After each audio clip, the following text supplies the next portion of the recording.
प्रधान मास्तरला मी पहिल्यांदा पाहिलं ते 1946 साली. मी बार्शीचा राहणारा, पण माझं आजोळ पुणं आणि आजी एकटी होती आणि तिला असं वाटलं की आपल्याजवळ कोणीतरी राहावं म्हणून आईनं मला थोरला मुलगा म्हणून इथं तिच्याजवळ राहायला पाठवलं होतं. तर तिथं जवळ राजा धनराजगिरी हायस्कूलमध्ये मला प्रवेश मिळाला. त्यावेळची इंग्रजी 5वी. आणि तिथे मग एके दिवशी संध्याकाळी नाही दुपारी आम्ही असं मधल्या सुट्टीत कुठंतरी असं बसलो होतो. एवढ्यात सायकलवरून 2 जण आले आणि आल्यानंतर मग लगेच त्यांनी आम्हा सगळ्यांना इकडे ये असं म्हणून बोलवलं आणि म्हणाले की बघा आम्ही तुमच्याला ओळख करून देतो. मी प्रधान, मी फर्ग्युसन कॉलेजात इंग्रजी शिकवतो आणि मी सेवालचा कार्यकर्ता आहे. आणि हे लालजी कुलकर्णी आणि हे सेवालचे पूर्णवेळ कार्यकर्ते आहेत. आणि आपल्याला असं केलं पाहिजे, सेवालचं काम शाखेवर तुम्हाला जाता आला तर चांगलं आहे, पण शिवाय बाहेरचं हे काम आहे ते काम आहे असं सांगितलं. आणि मग 20 मिनटात म्हणजे मधल्या सुट्टीत संपवायचं सगळं. तर ते संपवून ते लगेच सायकलवर टांग मारून निघून गेले. आणि असं ते वेगळ्या वेगळ्या शाळांच्यात जात होते त्यावेळेला, असं मला नंतर कळलं. भाईनाही मला सांगितलं नंतर. आणि मग आम्ही साताऱ्याच्या मेळाव्याला गेलो होतो त्यावेळेला. त्यानंतर मग परत माझा संपर्क आला प्रधानांशी. तो मी इथं FYला शिकायला आलो. फर्ग्युसन कॉलेजातच ॲडमिशन घेतली. मला SSCला मार्क चांगले मिळाले होते म्हणून मिळाली. पण काहीतरी झालं. अंबिके सेवादलाचेच ज्येष्ठ कार्यकर्ते त्यांनी आम्हा 7-8 जणांना कुठं शिबिराला न्यायचं, धुळ्याला वगैरे असं केलं. त्यामुळे ते सायन्सचं काही आमचं काही नीट झालं नाही. पण प्रधानांच्या तासाला आम्ही हजर असायचो. प्रधान आता त्यांचं स्टेचर असं छोटंसं किरकोळ, त्याच्यामुळं छाप पडायची नाही असं व्हायचं. पण एकदा ते बोलायला लागले की मग विद्यार्थ्यांना वाटायचं की हो हे आपण नीट लक्षपूर्वक ऐकलं पाहिजे. आणि आता FYचं शिकवणं ते किती महत्त्वाचं, पण आम्हाला असं वाटलं की ते सगळं नीट आम्हाला समजावून सांगतायत. आमच्यापैकी बरेच जण खेडेगावातून आलेले आहोत याची जाणीव ठेवून नीट कसं समजून द्यायचं ते करत होते असं लक्षात आलं. अर्थात त्याच्यानंतर मग मी BA झालो आणि मी बिहारला गेलो. JPच्या सांगण्यावरून भूदान आंदोलनात तिकडे. आणि परत आलो तर त्यावेळेला मग 59 साल त्यावेळेला शंकरराव देव, आचार्य भागवत आणि JP नाईक यांच्यात अशी चर्चा झाली होती की आपण महाराष्ट्रात आता नवसाक्षर आणि नवा मध्यमवर्ग पुढं येतो आहे. ग्रामीण भागात विकासाचे कार्यक्रम चालू झालेले आहेत. तर सहकारी सोसायटीचा सेक्रेटरी, ग्रामसेवक, प्राथमिक शिक्षक, तलाठीसुद्धा हे ग्रामीण भागात आता सरकारी योजनांचं काम करायला आहेत. तेव्हा यांना वैचारिक पुरेसं खाद्य पुरवावं. लोकशाही, समाजवाद, विज्ञान याच्या दृष्टीने, पण त्यांना समजेल अशी सोपी पुस्तकं, म्हणजे ते SSCपर्यंतचं शिक्षण त्यांचं झालेलं, हे लक्षात ठेवून सोपी अशी पुस्तकं लिहून घेतली पाहिजेत. म्हणून समाज प्रबोधन संस्था अशी त्यांनी स्थापन केली. आणि कोल्हापूरचे प्रभाकरपंत कोलगावकर यांनी त्यासाठी निधी द्यायचं कबूल केलं होतं. आता तो व्यवहार सगळा त्या पातळीवर ठरला, मला काही माहिती नव्हतं. आणि चिटणीस म्हणून वसंत पळशीकर यांनी काम करायचं आधी कबूल केलं होतं, पण त्यांनी नकार दिला. मग प्रधानांनी मला बोलवलं आणि म्हणाले की अरे आता तो वसंता काही ते करत नाही आहे, तर मग तू ती जबाबदारी घेतोस का? मी म्हटलं आता म्हणजे माझं लग्न झालेलं होतं वीणा बार्शीला, म्हणजे तिचाही दवाखाना तिथे सुरू केलेला. आणि म्हटलं पण मग मला इथं पुण्याला राहावं लागेल, ते म्हणे अरे त्याला काय होतं आहे, मग तू जात जा की शनिवार रविवार जात जा, आमचं काही म्हणणं नाही आहे, पण आता तू हे काम घेच. मग मी ती जबाबदारी स्वीकारली आणि कार्यकारी मंडळ हे फक्त 4 जणांचं होतं. प्रधान, अभि शहा ते विज्ञानाचे आणि मुख्यतः गणिताचे प्राध्यापक फर्ग्युसनमधलेच, आणि तिसरे D.K. बेडेकर. आता D.K. बेडेकर म्हणजे काही काळ कम्युनिस्ट पक्षाचे क्रियाशील सभासद होते, आणि नंतर मग त्यांना असं लक्षात आलं की ही विचारसरणी काही बरोबर नाही. मुख्यतः त्याच्यातला सक्तीचा, हिंसेचा आणि हुकुमशाहीचा भाग हा फार हानिकारक आहे असं ते कुठं कुठं मांडायला लागल्यावर मग पक्षानं त्यांच्यावर मारेकरी घालायचं ठरवलं होतं, आणि त्याच्यातून ते कसे तरी मुक्त होऊन आले. आणि मग प्रधान, गंबा सरदार आणि बेडेकर यांचं खूप घट्ट असं मैत्र होतं. तर यांना आता बाहेरच्या इतर कामामध्ये आपण नीट सामावून घेतलं पाहिजे, म्हणून मुद्दाम या 3 जणांचं कार्यकारी मंडळ नेमलं. आणि आमचा विश्वासांशी संबंध येत नव्हता, म्हणजे J.P. नाईक, प्रभाकर पंत कोलगावकर स्वतः आणि आचार्य सहज भागवत. पण दैनंदिन काम सगळं मग मला करावं लागायचं. तर आम्ही व्यवस्था अशी केली, म्हणजे या तिघांनी मिळूनच ते ठरवलं की आपण लेखकांना हस्तलिखित तयार झालं की ते हस्तलिखित SSC पास झालेल्या अशा समूहासमोर शब्दशः वाचन करायला लावायचं, आणि त्याच्यात काही शंका अडचणी त्या वाचकांनी सांगितल्या की त्याप्रमाणे त्यांनी दुरुस्त्या करायच्या, आणि मग आपण ते पुस्तक छापायचं. तर ट्रेनिंग कॉलेज, आता मांजरीलाही एक तिथं ट्रेनिंग कॉलेज होतं, या प्राथमिक शिक्षकांची ट्रेनिंग कॉलेज आहे बऱ्याच ठिकाणी, अशा ठिकाणी आम्ही ती शिबिरं घेतली. तर लोकशाही समाजात त्यात माझंच पहिलं पुस्तक होतं, आपला महाराष्ट्र म्हणून, आणि लोकशाहीचा कारभार हे आठवलेंचं होतं, सदाशिव आठवले यांचं पुस्तक. विज्ञान म्हणजे अंतरिक्ष सुरू झालं होतं नुकतंच, तर अंतरिक्ष दर्शन असं नावा कोगेकर हे पॉलिटिक्सचे ते होतेच आम्हाला BA शिकवायला, पण नावा कोगेकर हे विज्ञानाचे, आणि त्याने ते अंतरिक्ष प्रवास लिहून दिलं आणखी एक. तर मग ही पुस्तकं आम्ही ठिकठिकाणी अशी वाचून, तर आम्हाला वारंवार जमावं लागायचं. आणि ते कसं आहे, म्हणजे घरगुती पद्धतीनं, कधी शहांच्या घरी बसलो, कधी प्रधानांच्या घरी बसलो, 1-2 वेळेला बेडेकरांच्या घरी बसलो, पण चर्चा अतिशय चांगल्या रीतीनं व्हायची. आणि खोलात जाऊन म्हणजे तपशिलात जाणं याचा आग्रह बेडेकर आणि शहा या दोघांचाही असायचा, आणि त्याच्यामुळं आणि प्रधानांचा संपर्क खूप व्यापक असा होता. आता त्याच काळात प्रधानांचं सांगण्यासारखं वैशिष्ट्य दुसरं असं की पुणे विद्यापीठाच्या सिनेटमध्ये ते निवडून जायचे प्राध्यापकांच्या मतदारसंघातून, आणि तिथं काही म्हणजे कॉन्झर्वेटिव्ह प्रवाहातून आलेली माणसं ते त्या पद्धतीचा आग्रह धरायचे, आणि हे अधिक लिबरल अशा मुद्द्यांचा आग्रह धरायचे. तर खूप त्यांची झटापट चालायची. ते मला काही नीट कळत नव्हतं, पण शहा, दाभोलकर यांच्याशी प्रधान खूप बोलायचे त्याच्याबद्दल. आणि मग एकदा प्रधान सहज असं बसले असताना ते म्हणाले, हे बघ, सेवा दलात मी वेळ देतोच आहे, पण माझी जी काही महत्त्वाकांक्षा आहे ती पूर्ण करण्यासाठी सेवा दल हे क्षेत्र नाही असं मी ठरवलेलं आहे. विद्यापीठ आणि बाहेरचं राजकारण याच्यात मला जे काही करायचं ते करतो. आणि ते बरोबर आहे, ते 2दा-3दा निवडून गेले आणि निवडणुकीसाठी जे काही, आता त्यावेळच्या निवडणुकासुद्धा अतिशय चांगल्या रीतीनं आणि त्या पातळीवरच्या विद्यापीठ सिनेटाच्या.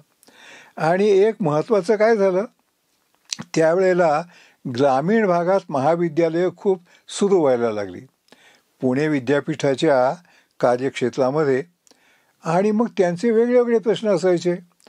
तर भाऊराव पाटील साताऱ्याचे, त्याने प्रधानांना असं सांगितलं की हे बघ प्रधान, आता आमचे जे कोणी प्रतिनिधी तिकडे येतील ना चुकून, आणि आमचे प्राचार्य, आता ते सगळे ग्रामीण भागातले आहेत आणि तिथल्या सगळ्या चालीरीती ते तांत्रिक गोष्टी औपचारिक त्यांना कळायचं नाही. पण मग ही प्रधान, ही तुझी जबाबदारी आहे की आम्हा सगळ्या ग्रामीण महाविद्यालयांना चांगली वागणूक विद्यापीठात मिळेल हे तू पहा. आणि प्रधानाने, म्हणजे आता भाऊराव आपल्याला सांगतायत याचंही प्रधानांना अगदी अप्रूप वाटलं आणि त्यांनी ते काम इतकं, म्हणजे त्यांच्याकडे दिवस रात्र माणसं येत राहायची. प्राध्यापक इथला प्राचार्य आला, तिथला प्राचार्य आला, हा प्रश्न आहे, तो प्रश्न आहे, ते, आणि प्रधान त्या कामात अगदी बुडून, म्हणजे तरी आपलं शिकवण्याचं काम, स्वतःचं वाचन, साहित्य आणि विशेषतः साहित्यातली टीका, समीक्षा हा त्यांचं आवडतं क्षेत्र. तर याच्याबद्दल जे काही करायचं ते करायचं आणि मग विद्यापीठाच्या या कामातही खूप लक्ष घालायचं आणि महाराष्ट्रातल्या सगळ्यांना त्यांनी खूप हे करून दिलं होतं, एक मोठा आधार मिळवून दिला होता. आणि मेपुरेगे तत्त्वज्ञानाचे, तर ते मग असं आमचं असं अनौपचारिक मंडळ असायचं, गप्पा मारत बसायचं, दाभोलकर वगैरे. तर त्यावेळेला त्यांनी एक शब्दप्रयोग वापरला की आपली विद्यापीठं स्टोअर हाऊस असता कामा नाहीत, पॉवर हाऊस झाली पाहिजेत. आणि मग प्रधान ते वाक्य सर्व ठिकाणी सांगायचे की तुम्हाला पॉवर हाऊस म्हणून काम करायचं आहे. ग्रामीण जीवन हे सगळं नवचैतन्यानं भरलं पाहिजे, अनेक उड्या त्यांनी घेतल्या पाहिजेत, मोठमोठे उपक्रम राबवले पाहिजेत, लोकशाही समाजवाद याचा विचार नीट रुजवला पाहिजे, हे सगळं तुम्ही करा. प्रधानांचा त्यावेळेला इतका विलक्षण संपर्क होता त्या कम्युनिटीमध्ये आणि त्याच्यामुळे हे विचार पसरवायलाही खूप मदत झाली. 1962 साली चीनचं आक्रमण झालं आणि मग त्याच्यावर मीच एक पुस्तिका लिहिली, चीनचे आक्रमण राजकीय पार्श्वभूमी. म्हणजे कम्युनिस्ट देश आक्रमण करत नाही असं भारतातले कम्युनिस्टही म्हणायला लागले होते. पण आता प्रत्यक्ष आक्रमणच केलं होतं की ते मग ते नेहरूंनी डांगेंना बोलवलंही होतं त्यावेळेला आणि डांगेंना रशियात जाऊन भारताबद्दल जरा बोला तुम्ही चीनच्या विरुद्ध, असं त्यांनी ते केलेलं होतं. तर तो जो समज होता की कम्युनिस्ट आहे म्हणून आक्रमण करत नाही, हे खोटं आहे. कम्युनिस्ट विचारसरणीसुद्धा विस्तारवादी आहे, जास्तीत जास्त ठिकाणी आपला कब्जा करायचा. हे कम्युनिस्ट राष्ट्र करतात सत्तेच्या जोरावर, म्हणजे लष्कराच्या जोरावर. हे सगळं मी त्याच्यात मांडलेलं होतं. आणि दाभोलकरांनी एक पुस्तिका लिहिली, देवदत्त दाभोलकर, त्यांनी एक पुस्तिका लिहिली, साधनेनेच ते प्रकाशित केलं होतं. आणि प्रधान आणि शहा यांना असं वाटलं की आपण वेगळ्या वेगळ्या ठिकाणी कॉलेज आणि त्याचबरोबर कॉलेजचे विद्यार्थी, मुख्यतः प्राध्यापक पण विद्यार्थीही, यांची शिबिरं घ्यायची, ही सगळी वैचारिक भूमिका समजावून सांगण्यासाठी. ते काम म्हणजे 2-2.5 वर्ष सारखं ते काम चाललं. आणि अगदी विशेषतः खानदेश वगैरे भागात जास्त, कोल्हापूर भागात तर होतंच, पण जळगाव धुळे या भागामध्ये अगदी जिथे जिथे कॉलेज स्थापन झालं आहे तिथं तिथं जाऊन आम्ही ती शिबिरं घेतली. एक मर्यादा होती आमची, आज लक्षात आलं, विदर्भाकडे आमचं जाणं येणं कमी होतं, मराठवाड्यात भरपूर असायचं. एक तर मराठवाडा हा प्रधानांच्या पदवीधर मतदारसंघाचा भाग होता त्यावेळेला. म्हणजे त्यावेळेला 17 जिल्ह्यांचा पदवीधर मतदारसंघ प्रधानांचा. त्याच्यामुळं पश्चिम महाराष्ट्रातले 12 आणि मराठवाड्याचे 5 असा 17 जिल्ह्यांचा. आणि स्वाभाविकपणे प्रधानांचा संपर्क त्याच्यात. तर या तिन्ही कारणामुळं आम्हाला समाज प्रबोधन संस्थेच्या कामाला त्या क्षेत्रात काम करायला खूप मोठं उत्तेजन मिळालं, खूप प्रतिसाद चांगला असा मिळत गेला. आणि त्याच्याबद्दल मग मधून आमच्या चर्चा व्हायच्या. अर्थात शिबिर असलं की तिथं मग या मंडळींची, म्हणजे ते समवयस्क, मी ज्युनियर त्यांच्यातला, पण मग त्यांच्यातल्या काही गप्पा चर्चा अशा मस्त अशा चालत असायच्या. त्याच्यानंतर मग 63 साली मी ठरवलं की आपण राजकीय पक्षात काम केलं पाहिजे. समाजवादी वगैरे तर आम्ही होतोच, पण पक्षाचं काम मी करत नव्हतो तोपर्यंत. 63 साली हे सांगून मी प्रधानांना म्हणालो की मला असं वाटतं की मी आता समाज प्रबोधनचं काम सोडावं. तर मग ते म्हणाले तसं करू नकोस, तू बार्शीहून काम कर. मग आता हे काम कसं आहे, कुठेही राहून पत्रव्यवहारानं काम करायचं आहे, संपर्क साधायचा आहे, फोन करायचे आहेत, तर तू ते काम कर. तू पक्षाचंही काम कर, आम्ही काही त्याच्यात आडकाठी आणणार नाही, पण हे काम चालू ठेव. मग पक्षामध्ये मग 63, 64मध्ये प्रजा समाजवादी आणि समाजवादी म्हणजे लोहियांनी 56 साली समाजवादी पक्ष वेगळा काढला होता. प्रजा समाजवादी पक्षातून बाजूला होऊन, बाहेर पडून असं मी म्हणत नाही, मुद्दाम काळजीपूर्वक बाजूला होऊन असं मी म्हणतोय. म्हणजे बाहेर पडून म्हणजे मग ते त्यांच्यावर काहीतरी वाईट कृत्य केल्याचा आरोप होतोय. मला या शब्दांच्याबद्दल खूप जपून बोलावं असं वाटते, कारण फार त्याच्यामुळे रण वाजतं. तर त्यांनी तो समाजवादी पक्ष सुरू केला होता. हैदराबादला त्यांचं मुख्य कार्यालय होतं. पण मग इकडं आव्हान एवढं मोठं उभं राहिलेलं, काँग्रेसची एवढी मोनोपॉली झाल्यासारखी झाली, मक्तेदारी झाल्यासारखी झाली.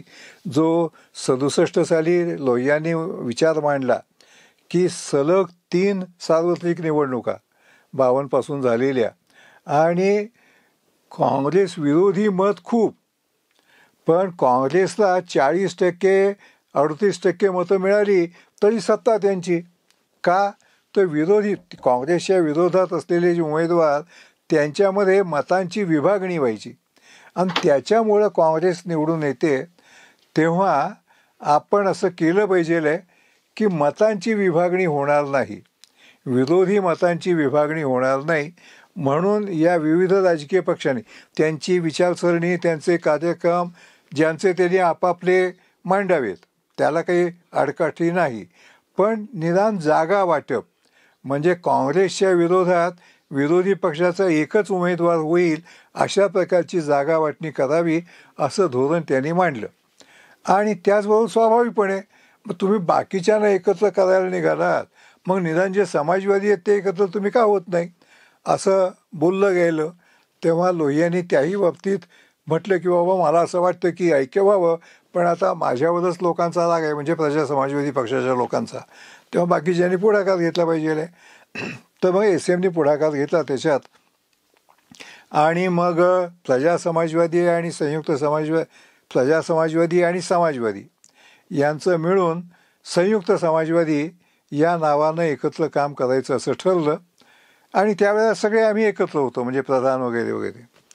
पण ते बनारसला जे स्थापना अधिवेशन झालं त्याच्यात काही कारणानं, म्हणजे आता हे मोकळेपणानं सांगायला हरकत, शेवटी आता काय इतिहास आहे, घडून गेलेला आहे, सांगायला काही हरकत नाही, की नाथ पै आणि प्रेम भसीन यांना वाटत होतं की लोहिया हे आपल्याला मानवणारे नाहीत, ते फार रफ आहेत, नेहरूंच्यावर वाटेल ती टीका करतात, आणि ते त्यांचं ते सामाजिक म्हणजे मागासलेल्यांना पिछडे पावे 100 में 60, म्हणजे पिछड्या जातींना 60% स्थान दिलं पाहिजे सरकारी नोकऱ्या, शिक्षण वगैरे. हे कसं काय चालणार. आता असं आहे की परंपरेचा प्रभाव समाजवाद्यांच्याही काही समाजवाद्यांच्यावर होताच. त्यामुळं त्यांना असं वाटलं की लोहियांचं नेतृत्व काही आपल्याला मान्य नाही, म्हणून मग त्यांनी प्रजा समाजवादी पक्ष परत सुरू करावा असा विचार केला होता. त्याची एक बैठकही मुंबईला झाली, मी होतोच त्याला. तर माझ्या असं SMने तिथं स्पष्टपणानं सांगून टाकलं, हे बघा मी लोहियांचं नेतृत्व मान्य करतो, त्यांचा हा मागास जातींना विशेष अवसर द्या हा विचार, आणि नरनारी समता, आणि आर्थिक क्षेत्रामध्ये विकेंद्रीकरण, ऑप्टिमम स्केल ऑफ ऑपरेशन, छोटे उद्योग, छोटं मशीन याच्याबद्दलचा आग्रह, हे विचार मला अतिशय योग्य वाटतात. भारतात तेच योग्य ठरणारे आहेत आपल्याला. म्हणून मी ठरवलं आहे की मी लोह्यांच्या मागे जाणार. तर ते बाकीचे लोक जरा बिचकले आणि शेवटी तिथे फाटाफूट झाली. तर जेव्हा हवी कामत त्यांच्या वतीनं बोलणार असं ठरलं, एस-एमनी आवाहन केलं सगळ्यांना की कोणीही त्यांना उलटसुलट प्रश्न विचारायचे नाहीत आणि ते आवाहन करून सगळे जातील तर त्यांना शांतपणे जाऊ द्यायचं, कोणी टिंगल अजिबात करायची नाही. त्यावेळचा एस-एमचा परफॉर्मन्स हा विलक्षण होता. म्हणजे इतक्या सगळ्या सभागृहाला एवढं नीट शिस्तीनं वागायला लावणं, प्रधान त्यावेळेला येऊ शकले नाहीत, पण त्यांना ते सगळं कळलेलं होतं. पण ते फाटाफूट झाली आणि महाराष्ट्रातले भाई वैद्य, बाबा आढाव, मी, प्रजा समाजवादी पक्षातले, आम्ही संयुक्त समाजवादी पक्षात राहायचं ठरवलं. पुढे मग मराठवाड्यातला ग्रुप, बापू काळदाते, अनंत भालेराव, तेही आमच्यावर आले आणि तिथं असलेले मृणालताई वगैरे यांचं आमचं खूप चांगलं जमायला लागलं. प्रधानांना प्रश्न पडला होता की काय करावं. म्हणजे एस-एम बरोबर जावं असंही त्यांना आवडत, पण नानासाहेबांच्याबद्दलही आकर्षण होतं आणि मग शेवटी त्यांनी नानासाहेबांच्यावर प्रजा समाजवादी पक्षात जायचं ठरवलं. आता ते आमचं बाकीचं जे काही एकत्र भेटणं म्हणजे मुख्यतः भाई वैद्य, मी पुण्यात आणि बापू काळदाते कधी आले तर त्यावेळेला मग खूप मोकळेपणानं सगळं व्हायचं. प्रधान म्हणायचे, अरे काय रे बाबा, आता मी गेलोय प्रजा समाजवादी, पण म्हणून काय झालं रे, आपण असं करायचं तसं करायचं. आणि ते म्हणाले की नाही आपण परत एकदा एकत्रीकरणाचा प्रयत्न केला पाहिजे आहे. आणि त्यावेळेला आणखी एक काम आम्ही सुरू केलं, म्हणजे प्रधानांनी सुरू केलं. एस-एम जोशींच्यावर कर्ज झालं होतं. मुंबईमधलं लोकमान्य हे दैनिक बंद पडलं. पावा गाडगे संपादक होते. पण दैनिक बंद पडलं म्हणजे तिथले कर्मचारी बेकार झाले ना. मग ते कर्मचारी एस-एमना भेटले, ते म्हणाले की काहीतरी आमच्यासाठी करा. तर मग लोकमित्र या नावाचं दैनिक सुरू करायचं त्यांनी केलं. मग इतर काही मला तेवढी माहिती नाही, बाकी त्या लोकांशी मला, म्हणजे मी ज्युनियर त्या मानानं. पण मग काही जणांनी सांगितल्यामुळं एस-एमनी ती जबाबदारी उचलली आणि लोकमित्रसाठी मग कर्जच काढावं लागलं. मग पुढं लोकमित्रही बंद पडलं, पण कर्ज कायम एस-एमच्या डोक्यावर. आणि मग प्रधानांना वाटायचं की आपण आता एस-एमचं कर्ज फिटेल यासाठी आपण काहीतरी केलं पाहिजे. मग लोकमित्रचे विशेष अंक काढायचे त्रैमासिक पद्धतीचे. आणि मग त्याच्यात एस-एम प्रधानांनी जे काम केलं आहे त्याला काही तुलना नाही आहे. म्हणजे विषय वेगळे विशेष त्यावेळेला विषयाला गोदावरी पाणी वाटपाबद्दल मोठा वादविवाद होता आणि ते लवादाकडे जाणार होतं. तर त्याच्याबद्दल मला वाटतं शंकरराव चव्हाण त्यावेळेला पाटबंधारे मंत्री होते. प्रधानांच्या सगळ्यात, आणि ते निवडूनही गेलेले होते MLC. तर त्यांनी खूप जाहिराती मिळवण्याचं काम केलं. म्हणजे जवळपास त्यावेळेला 2.5-3 लाखाचं कर्ज एस-एमवर होतं आणि ते सगळं कर्ज फेडायचं काम हे त्रैमासिकांचे अंक काढून त्याच्यातल्या जाहिरातीच्या उत्पन्नावर ते कर्ज फेडलं. तर मी प्रधानांचा ॲसिस्टंट, म्हणजे मग पत्रव्यवहार, लेख मिळवणं, ते लेख हे करणं, संपादकीय म्हणून जे काही काम करायचं ते सगळी जबाबदारी मी उचलली होती. पण आम्हा दोघांनाही खरं इतकं मनापासून, अर्थात जास्त महत्त्वाची कामगिरी प्रधानांचीच, की एस-एमवरचं कर्ज आपण उतरवलं पाहिजे आहे आणि त्यासाठी त्यांनी केलं. ते फार विलक्षण काम आहे असं मला वाटतं. मग पुढे मला वाटतं 72 साली, म्हणजे 71 साली बड्या आघाडीचा आमचा खेळ झाला. संयुक्त समाजवादी पक्ष बड्या आघाडीत गेला, प्रजा समाजवादी पक्ष वेगळा राहिला आणि संयुक्त समाजवादी पक्षाचे 2 आमदार निवडून आले आणि प्रजा समाजवादी पक्षाचा एकच, दंडवते. आणि आमचे 2 कुठले विदर्भ आणि याच्यातले बिहारमधले आणि उत्तर प्रदेशातले आले. 2 या 3 बस असं त्यावेळेला चेष्टेनं आमच्याबद्दल बोललं जायचं. आणि मग परत एकीकरण झालं. मग मात्र प्रधान म्हणाले, म्हणजे आता असं बसल्यानंतर, हे आता अजिबात आपण आपल्यापैकी कोणी फाटाफूट करायची नाही बरं का. प्रधानांचा हा असा बैठकीमध्ये बोलण्याचा जो मोकळेपणा, भाबडेपणा म्हणजे विलक्षणच असायचा तो. अर्थात कामाच्या बाबतीत व्यवस्थित, म्हणजे काम तिथे काम, पण बाकीच्या वेळेला असं मोकळं बोलणं, भाबडेपणानं एकमेकांची टिंगलटवाळी करणं असं प्रधानांना खूप आवडायचं. मग साधनेचं त्याने काम स्वीकारलं, म्हणजे ते निवृत्त झाले, प्राध्यापक म्हणून निवृत्त झाले आणि पूर्ण वेळ आमदारकीही करायची आणि बाकीचं काम करायचं. बरं, सुदैवानं पेन्शनही सुरू झालं, त्यामुळं आम्हा कार्यकर्त्यांची जी अडचण असायची ती त्यांना नव्हती. पेन्शनमुळे त्याची ती सोय झाली. आणि मग त्याने ते जे महत्त्वाचं काम सुरू केलं की आपण आता पक्षाची शिबिरं जास्त घ्यायची. पण अर्थात ते बांगलादेश त्यावेळेला आला. त्याच्या आधी आणखी एक झालं कच्छ. तर कच्छमध्ये काय झालं होतं की कच्छचं रण आणि त्याच्यावरचा भाग, तर तो वरचा भाग पाकिस्तानचा आहे असं त्यांचं म्हणणं होतं आणि भारताचा भाग की आमचं म्हणणं आहे. आणि काही म्हणजे अमेरिका रशिया दोघांनी दडपण आणल्यामुळे लवाद मान्य करावा लागला. तर लवादाचा निर्णय 69 साली आला आणि त्यांनी सांगितलं की तो प्रदेश पाकिस्तानच्याच ताब्यात राहील. तर मग आम्ही सत्याग्रह करायचं ठरवलं. प्रधान त्या कंजारकोट किल्ल्यापर्यंत जाऊन आले आणि मग त्यांनी पुस्तकही लिहिलं. कंजारकोट हे त्यांचं खास वैशिष्ट्य होतं.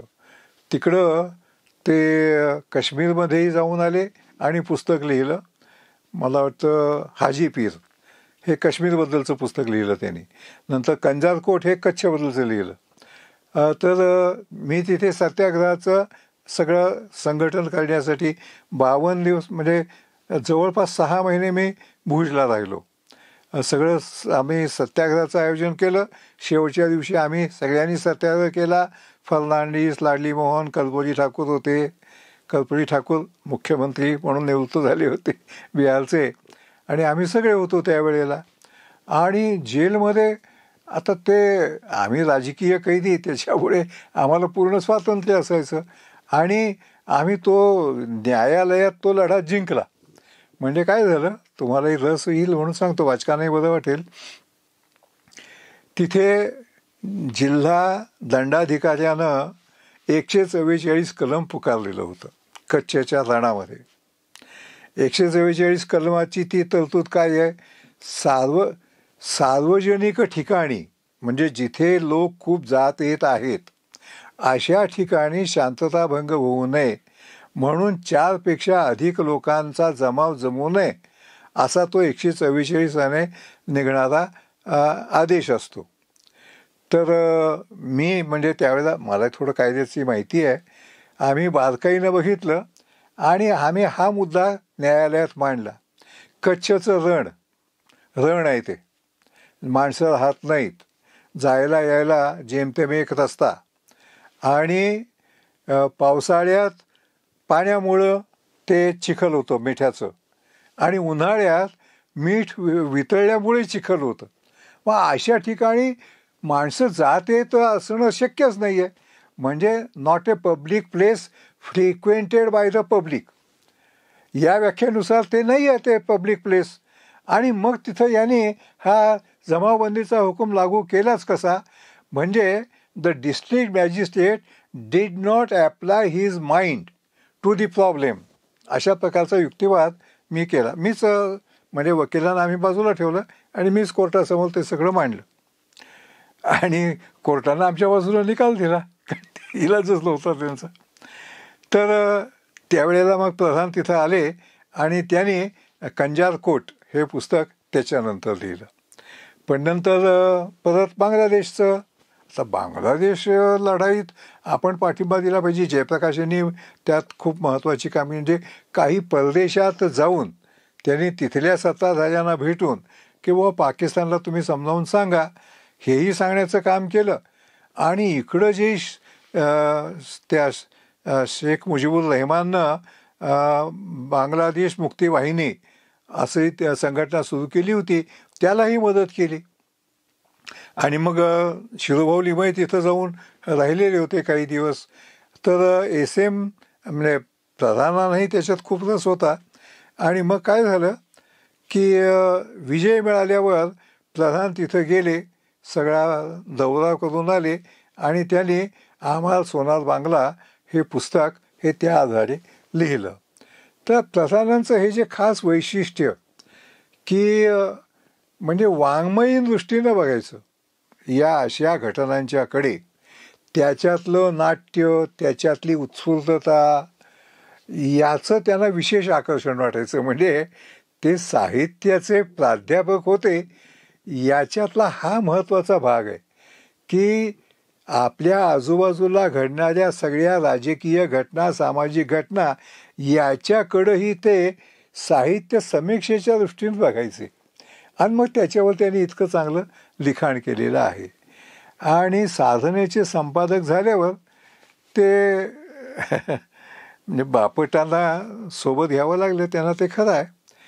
पण त्यांनी साधनेच्या व्यवहारात खूप लक्ष घातलं.